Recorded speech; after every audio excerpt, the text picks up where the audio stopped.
PFAS, also known as forever chemicals, are lurking in a shocking number of places in our kitchen. So in this video, I'm going to share what PFAS actually are, and most importantly, how to avoid them. Because believe it or not, there are a few simple things that you can do and you can change and you can completely reduce your exposure. Okay, so what the heck are PFAS? I'm going to put on the screen the technical term for what PFAS is. Essentially, it is a group of chemicals. You've probably heard of them referred to as forever chemicals because they're pretty much indestructible. They take thousands of years to break down, both in the environment and in the human body. The main purpose of PFAS to repel water and repel oil. But these PFAS aren't chemically bound to the surface that they're sitting on, so a lot of times it's pretty unstable and they'll just break away from whatever it is, and then they kind of leach into food. They get into the water and the air. And the thing is, manufacturers knowingly put these PFAS into certain products because they want to give those products certain characteristics. They want to make them non-stick, for example, or they want them to be able to repel oil. So today I'm sharing what those added PFAS are. I'm not going to share the places where PFAS are just, it's a contamination. I'm actually sharing the places where they're intentionally adding them to things. And before you say, because some of you have said this, that everything's dangerous, everything will kill us, or you've been doing something for 50 years and you're fine. I believe that the more we know, the better choices we can make, and it's never too late to do something about it. As always, I will link all of my research below in case you want to do your additional research, which I totally recommend you do. I've been in an adjacent industry to this for the last couple of decades, so I've been researching toxins and materials and chemicals for a long time. I wanted to share what I've learned. I'm still learning. I'm doing this alongside with you because every day there's something new. There's something that unless you're really paying attention and unless you're seeking this out, you wouldn't know. They don't want you to know. I've got a few props today. I'm going to start with this one. I did a video at the end of last year on toxic kitchen items that you should declutter immediately. And in one of the items that I shared, it was actually parchment paper. And this generated a lot of questions and comments because I agree, parchment paper sounds very safe. What's wrong with paper, right?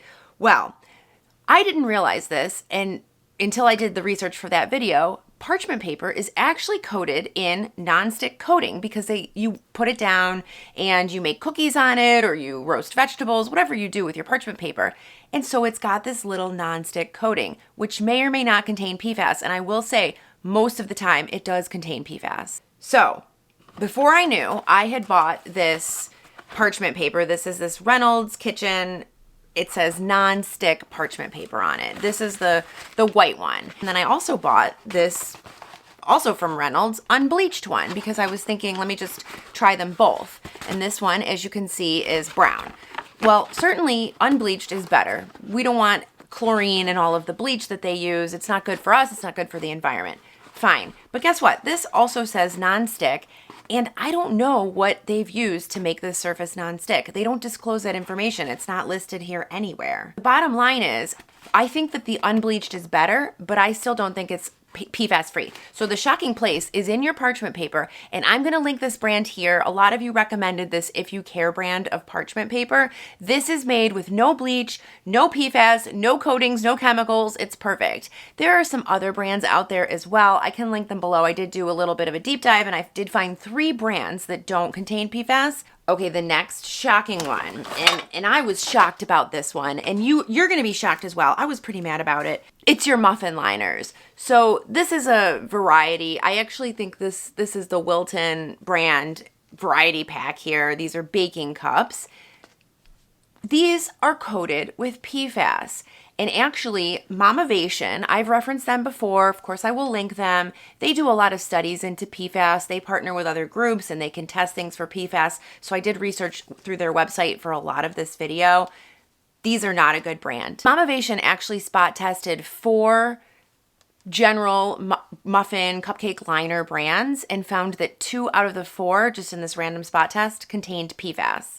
However, Mamavation did recommend this brand. So I went to Amazon and I picked it up because we make a lot of cupcakes and things like that. This is called Iune First. It's a weird name. And these were tested by Mamavation and they are found to have no PFAS, no nonstick coating at all, so I have switched to this brand. Okay, this next shocking source, and hopefully you don't have this in your kitchen anymore because you watched my first video on this topic, but if you do, it is these black plastic utensils. These are made out of nylon. I know that a lot of you commented that the study that was done on this was a little skewed. The data was higher than they thought. These are still not recommended. These are still not healthy. You do not want to put this in your hot food. Now, the other thing I want to tell you, and I'm going to link this, the brand I have here is OXO. I love that brand, right? A lot of my things in my kitchen, I trust this brand.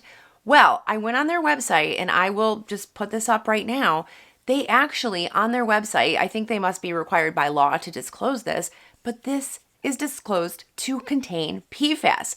Why on earth would I willingly put this in hot soup and eat it when I know it's covered in PFAS? I did suspect though, you know when you wax your car and it rains the next day and you get those little beads of water because of the nonstick properties of the wax? Well, that's exactly what happens with this. When I was scooping my soup with this, I would get little bubbles and beads of soup on here, which I always thought was weird. Now I know why. Just get yourself, if you can, stainless steel. You know, that is a great alternative. Or, of course, I always recommend wood utensils. Make sure you get the uncoated ones. I can link a good one that I really like. It's wood made from Poland, and I think that they're manufactured in Ukraine. So that's great company. If you enjoy content on clean and simple living, click that subscribe button below. I make videos twice a week and it's free. So this next one may not be as hidden as you think because it is kind of in your face, but you may not know. It is your non-stick cookware and bakeware, your pots and pans. Here is a pan. We don't use this anymore. We picked this up at the thrift store. This is a cake pan and my daughter wanted to use it. But guess what? I can see visible scratches on here. So let me just tell you a couple things about nonstick. Nonstick surfaces on pots and pans are nearly always made of PFAS. I don't want this to be too technical of a video, but I will say that what happened with Teflon originally contained PFOA, which is a long chain PFAS, and it is linked to a ton of risks: kidney disease, infertility, liver disease, thyroid disorders, testicular cancer, and actually they're phasing this out. In a lot of places you can't buy it anymore, but some certain bakeware and things that you can get from overseas still contain this. You really can't win, and I have taken a hard stance on this. I don't use any nonstick cookware or bakeware anymore. I have gotten rid of almost all of it. I'm replacing all of it. If you want a recommendation, I'm just going to tell you, go with good old stainless steel. This pan is 20 plus years old. It's still going strong. We have been conditioned to think that we need nonstick cookware so that we can cook easier, so that we can clean easier. And we don't. We can cook just fine. It's a little bit of a learning curve, I would say, but we can do it. Okay, if you have nonstick cookware, I'm just going to tell you two things. Number one, be very careful with your nonstick cookware. Make sure you don't use any utensils that could potentially scratch it. I would say don't even put it in the dishwasher. Don't use any harsh cleaners. Don't use any abrasives on it. It's not going to imminently harm you if it's new and you're taking care of it. If you do see a scratch, stop using it because that means the surface is degraded and 100% whatever that coating is with the PFAS is leaching into your food. And experts also recommend that you never use your nonstick pans at a very high heat. They always say low to medium is the heat that you should cook on. Now they do say if you have nonstick pans, they last about 3 to 5 years. Again, I don't want to be replacing my pans every 3 to 5 years. I find that to be crazy. Okay, this next one is one that is maybe you knew, maybe you didn't know, and if you didn't know, it's going to make you mad. It's your kitchen cleaning products. According to the Environmental Working Group, and I can link this, there are a few cleaning products that have historically contained PFAS, and some of them continue to contain PFAS, and you're going to be shocked about this. So let me tell you, this is glass and hard surface cleaners. I mean, that's all we use in the kitchen, right? Aerosol propellant-based cleaners and air fresheners and dishwasher rinse aids. Just so you know, the cleaning products industry is working very hard to keep us in the dark about what chemicals are in their products. Just in 2023, I'm going to tell you this, there was a bill introduced in Congress on behalf of leading household cleaning product makers that would deny Americans the right to know about toxic chemicals in cleaning products. And several large companies that make these cleaning products celebrated the fact that this bill was denied. I know that I'm talking about this all and I'm effectively cutting off any future sponsorships from cleaning products, but that's okay because I make my own cleaners, and any products that I buy that I feel I need to buy, I have specific brands that I know are safe and healthy. That includes things like Blue Land and other products that you guys have heard me talk about before. Okay, so now I'm going to get into some of the more shocking food items, and I'm going to kind of roll through these because these are going to be shocking.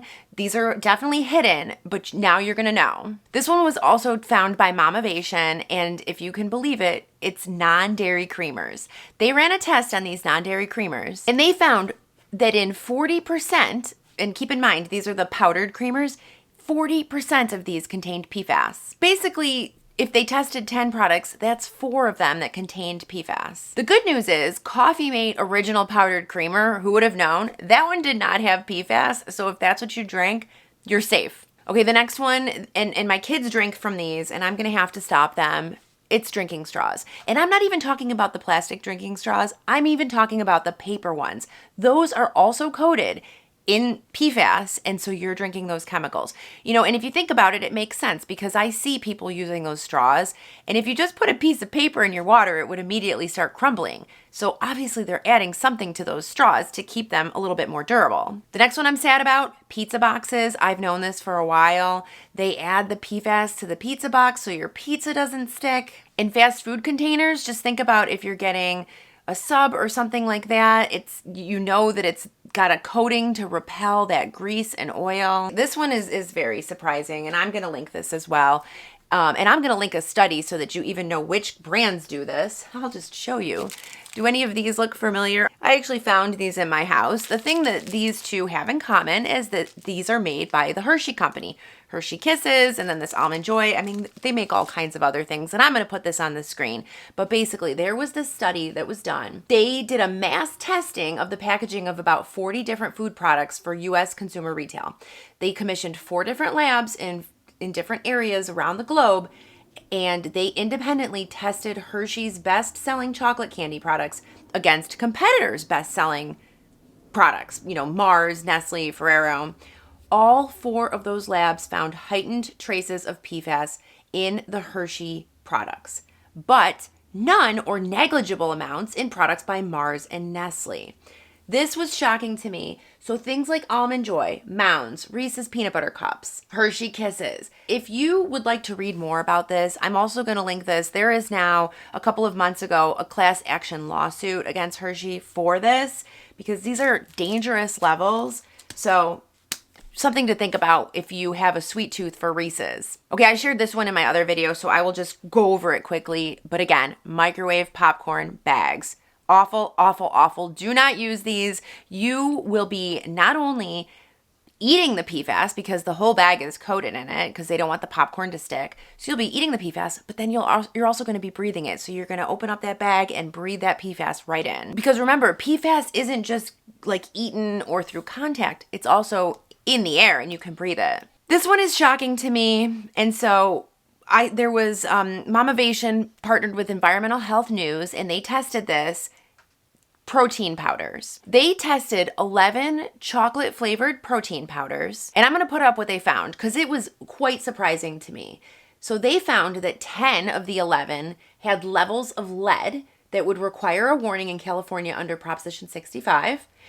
2 of the products had levels of cadmium that would also require a Proposition 65 warning.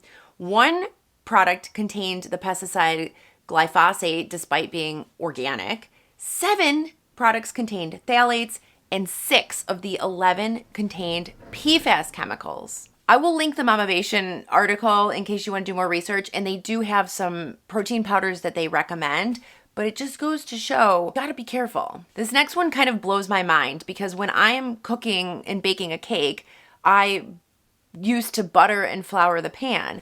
but it's butter wrappers. They are putting PFAS in the butter wrappers, and the PFAS is transferring to the butter. This is especially concerning to me because we go through a lot of butter in our house. We do a lot of baking. We put, buttered bread in bagels. It really makes no sense, but there was one brand, and I'll just put it up right here. It's called Clover Sonoma. I'm gonna have to see where they sell this, but this brand was tested by Momavation and determined to have no PFAS. Okay, so let's go to the fun part because now we're gonna talk about what we can do to minimize our exposure. Just a few simple things are gonna go a long way. And these are some easy things that we can do together. Cook at home as much as you can. Now, I'm not saying to never go out again, but I think there are some things that you can do to easily avoid PFAS. For example, you don't need to go out for coffee. I guess if you do go out for coffee, bring your own cup because even the to-go cups contain PFAS in them. But you can have your coffee and tea at home, or bring your lunch to work or eat lunch at home. That's an easy way to reduce your exposure. Maybe keep some snacks in your purse so that you're not tempted to buy something when you're out. They did test people who went out to eat a lot, and they found that people who ate outside of the house more actually had higher levels of PFAS in their blood. And if you do eat out, what you can do is try to minimize the food touching the packaging. So if you get a sandwich, for example, unwrap it right away and eat it right away. Don't eat it from the wrapper or keep it in the wrapper for a while. And God forbid, don't heat it in the wrapper. That's just a chemical mess that you don't want. And don't store it in the wrapper because the thing about these PFAS is they really start to leach out given some time and given heat. That's when the problems happen. Another thing you can do to reduce your exposure, and this may be a little bit more difficult, but it's about the water. You can use specific water filters designed to filter out PFAS. And if you're interested in a video on that, I can talk more about it because I do think that the water, I know that 45% of the water supply has PFAS in it in the US. So if you're interested in me looking into that a little bit more, I can, but water is definitely another source where we're getting exposed. Okay guys, I hope you found this video helpful. If you have requests for additional videos, let me know. And then in the meantime, I'm gonna keep on going with this clean living playlist and I'll be adding to it as I create more videos. So click on it if you wanna watch and I'll see you over there. Bye-bye.